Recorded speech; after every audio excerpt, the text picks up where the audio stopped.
Hello friends, কেমন আছো সবাই? আশা করছি সবাই ভালো আছো। আমি রাত্রি আর অনুষা লাইফস্টাইলে সবাইকে স্বাগত জানিয়ে নতুন একটি টিপসের ভিডিও নিয়ে চলে এসেছি। নতুন নতুন টিপস পেতে অবশ্যই আমার চ্যানেলটি সাবস্ক্রাইব করে আমার পাশে থাকবেন। পুরো ভিডিওটা দেখতে থাকুন, আশা করছি ভালো লাগবে। ভালো লাগলে অবশ্যই একটা লাইক করে ফ্রেন্ডস এবং ফ্যামিলির সঙ্গে শেয়ার করে দেবেন। আর দেখুন বন্ধুরা, আমি কয়েকটা সুতোর গুলি নিয়ে নিয়েছি। আর এরকম সুতোর বান্ডিল কিন্তু আমাদের সবার বাড়িতে থাকে। তো একটা কন্টেনারের মধ্যে আমরা কিন্তু এই সুতোর বান্ডিলগুলো রেখে দিই একসঙ্গে। তো রেখে দেওয়ার পরে কি হয়, যখন একটা দেখুন বন্ধুরা, একটার সঙ্গে কিন্তু আরেকটা জড়িয়ে গেছে। আর এইভাবে যদি সুতোগুলো একসঙ্গে জড়িয়ে যায়, তখন কিন্তু আমাদের যেগুলো জড়িয়ে গেছে, জড়িয়ে পেঁচিয়ে গেছে, সেগুলো কিন্তু আমাদের কেটে বাদ দিতে হয়। আর বাদ দেওয়ার ফলে কিন্তু অনেকটাই সুতো আমাদের নষ্ট হয়ে যায়। তার জন্য আমি কি করছি দেখুন, যাতে না সুতো আর কেটে আমাদের ফেলে দিতে হয় বা নষ্ট হয়ে যায়, তো তার জন্য আমি যে সুতোর বান্ডিলটা আছে, সেটা উপরের দিকে কাগজের যে বান্ডিলটা আছে, উপরের দিকে কেটে দিলাম একটা ছুরি দিয়ে। তো ছুরি দিয়ে কাটার পরে দেখুন, সুতোটা কিন্তু যে কেটেছি তার ভিতর থেকে আমি দিয়ে দিলাম। দেওয়ার ফলে কি হবে, এরকমভাবে সবকটা যদি আমরা সুতোরগুলি কেটে যদি এইভাবে আমরা রেখে দিই, তারপরে কিন্তু আমাদের আর কোনো রকম সুতোর যে সুতোগুলো, এগুলো কিন্তু কোনো রকম একসঙ্গে থাকলেও জড়িয়ে যাবে না। আর আমাদের কিন্তু সুতোগুলো বাদ দিতেও হবে না কেটে। আর একটা কন্টেনারের ভিতর কিন্তু আমরা অনেকগুলোই সুতোর বান্ডেল এইভাবে কিন্তু রেখে দিতে পারবো, আর কোনো রকম অসুবিধা আমাদের হবে না। কেমন লাগলো টিপসটা অবশ্যই আপনারা কমেন্ট করে জানাবেন, আর বাড়িতে অবশ্যই অ্যাপ্লাই করবেন। চলে আসছি পরের টিপসে। সয়াবিন, যেটা আমরা সয়াবিন বড়ি বলি, ছোট হোক বা বড় হোক, সেটা আমাদের বাড়িতে থাকে। তো একসঙ্গে হয়তো অনেকটা করে আমরা তুলে নিই। তো একসঙ্গে তোলার ফলে কি হয়, সয়াবিনটা অনেক দিন থাকার ফলে তার মধ্যে ফাঙ্গাস বা পোকা লেগে যায়। আর এই ফাঙ্গাস ও পোকা লাগার হাত থেকে বাঁচতে আমরা কি করব দেখে নিন। আর আমি সয়াবিনটা ভালো রাখার জন্য আমি কয়েকটা শুকনো লঙ্কা নিয়ে নিয়েছি, নিয়ে এর মধ্যে দিয়ে দিলাম। আর সয়াবিনটা অনেকটা জায়গা জুড়ে থাকে, এটা অনেক যদি একসঙ্গে কেনা হয়, তো একটা কৌটোর মধ্যে যদি রেখে শুকনো লঙ্কাগুলো দেওয়া যায়, তাহলে এর মধ্যে পোকা বা ফাঙ্গাস লাগবে না। বাড়িতে টিপসটা অবশ্যই অ্যাপ্লাই করবেন। চলে আসছি পরবর্তী টিপস। আর দেখুন বন্ধুরা, আমি একটা শার্ট নিয়েছি। তো শার্টগুলো যখন আয়রন করে আলমারিতে তুলে রাখার দরকার হয়, তখন কি হয়, আমরা কিন্তু ভালোভাবে এই শার্টগুলো ভাঁজ করতে পারি না। যেমন হোক, যেমন তেমন করে আমরা ভাঁজ করে নিই। আমরা কিন্তু দোকানের মতো একদমই নতুন যেমন শার্ট থাকে, তেমন কিন্তু একদম করতে পারি না। দেখুন বন্ধুরা, কেমন হলো, এদিক থেকে বেরিয়ে আছে, ওদিক থেকে বেরিয়ে আছে, চারিদিক থেকে কিন্তু ভালো লাগছে না দেখতেও। এর ফলে কিন্তু আলমারির মধ্যে এই শার্টটা অনেকটাই জায়গা নেবে, আর দেখতেও ভালো লাগবে না।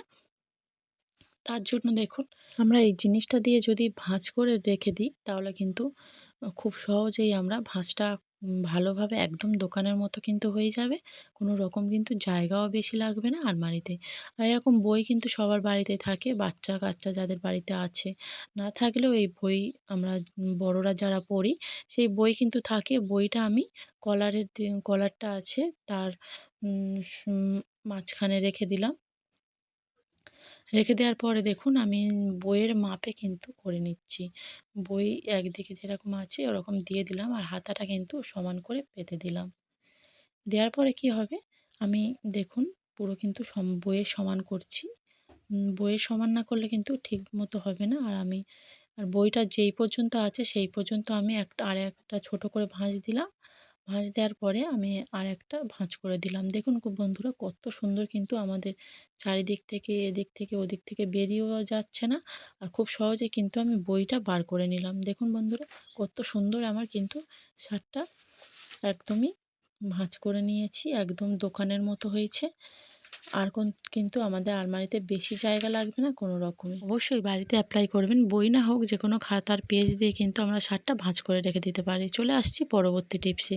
আর দেখুন বন্ধুরা, আমি সেই শার্টটাই নিয়ে নিয়েছি। আর এই শার্টটা যখনই কোনো নতুন শার্ট আমরা পরার জন্য নিয়ে আসে বাজার থেকে, তখন কিন্তু শার্টের যে বোতামগুলো থাকে ওগুলো কিন্তু আমরা খুব সহজে পরাতে পারি না। যেহেতু নতুন ঘরগুলো ছোট, ছোট হয়ে থাকে, তাই কিন্তু কিছুতেই কিন্তু বোতামগুলো খুবই টাইট হয়। সহজে কিন্তু আমরা পরাতে পারি না। তার জন্য আমি কী করছি দেখুন, একটা সেফটি পিন নিয়েছি। নেয়ার পরে দেখুন সেফটি পিনের মধ্যে কীভাবে আমি দিয়ে দিচ্ছি, আপনারা যদি একটু ভিডিওটা ভালো করে লক্ষ্য করে দেখেন, তাহলে কিন্তু খুব সহজ হয়ে যাবে আমাদের জামার বোতামগুলো পরানোর জন্য। দেখুন দেওয়ার পরে কিন্তু আমি খুব ভালো করে দেখুন এইভাবে ঢুকিয়ে নিলে কিন্তু কোনো রকম আমাদের হাতেও লাগবে না, আর অসুবিধাও হবে না। আরেকটা বোতাম আমি উম পরিয়ে দেখিয়ে দিচ্ছি। দেখুন বন্ধুরা, খুব সহজেই কিন্তু আমি বোতামগুলো ঘরের মধ্যে পরিয়ে দিতে পারলাম। এইভাবে কিন্তু যখনই আমরা বোতাম শক্ত হবে বা পরাতে পারছি না, সেইভাবে কিন্তু পরিয়ে নিতে পারবো। বাড়িতে অবশ্যই টিপসটা অ্যাপ্লাই করবেন। চলে আসছি পরবর্তী টিপসে। দেখুন বন্ধুরা, আপনারা কি কখনো হেয়ারের মধ্যে মোজা দিয়েছেন? আর দেখুন বন্ধুরা, আমি একটা হ্যাঙ্গার নিয়ে নিয়েছি, জামা কাপড় যেগুলো আমরা আলমারিতে রাখি এর মধ্যে।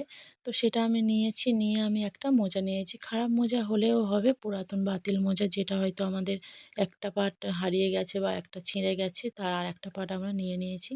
নিয়ে দেখুন বন্ধুরা, আমি কী করছি, আমরা যেকোনো অনেক কিছু আমাদের ঘরের মধ্যে আসবাবপত্র থাকে, যেমন আমাদের আলমারি, শোকেস এগুলো থাকে। এর মধ্যে ভিতরে কিন্তু আমরা কিছুতেই আমরা হাত পাই না, বা কোনো রকম কিন্তু হাত আমাদের যায় না পরিষ্কার করার জন্য। তার জন্য আমি হেয়ারের মধ্যে যে মোজাটা দিয়ে দিলাম, দেখুন বন্ধুরা কতটা কিন্তু নোংরা পড়েছে, ধুলো একদম বুঝতেই পারছেন। আপনারা আপনাদের বাড়িতে যেকোনো দেখুন আলমারি, শোকেস অনেক কিছু থাকে যেগুলোতে আমরা হাত পাই না। তো এইভাবে আপনারা হ্যাঙ্গারের মধ্যে একটা মোজা লাগিয়ে কিন্তু খুব সুন্দর করে পরিষ্কার করে নিতে পারেন। ভিডিওটা কেমন লাগলো অবশ্যই আপনারা কমেন্ট করে জানাবেন। ভালো লাগলে একটা লাইক, অনেক, অনেক শেয়ার করে দেবেন। ভিডিওটা এই পর্যন্ত রাখছি। যে যেখানে আছেন ভালো থাকবেন, সুস্থ থাকবেন।